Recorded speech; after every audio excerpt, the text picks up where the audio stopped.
bon matin. Donc, ce matin, je vais vous parler d'Emmanuel, la fausse SS tuée, qui est d'ailleurs un titre d'un livre. Et je vais aussi vous parler de Ève Emmanuel.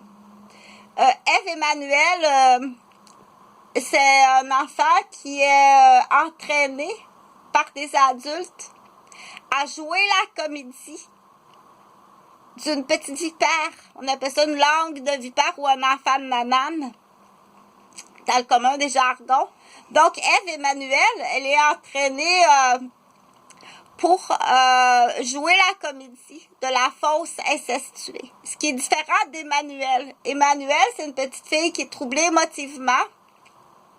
Elle peut être mentalisée ou être dans un milieu où est-ce qu'elle est troublée émotivement, mentalement, avoir des syndromes spécifiques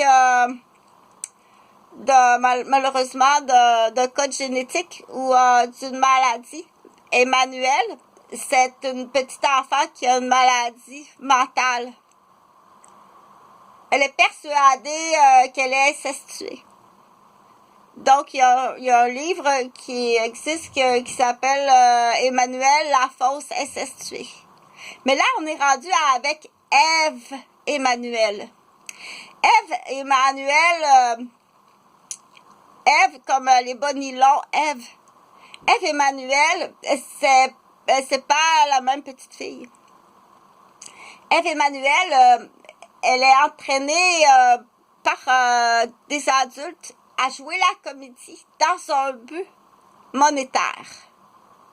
Donc, habituellement, Ève Emmanuel, là, elle va faire la comédie avec un oncle, avec son père, avec grand-père, plus rarement avec des femmes, mais elle peut le faire aussi avec des femmes.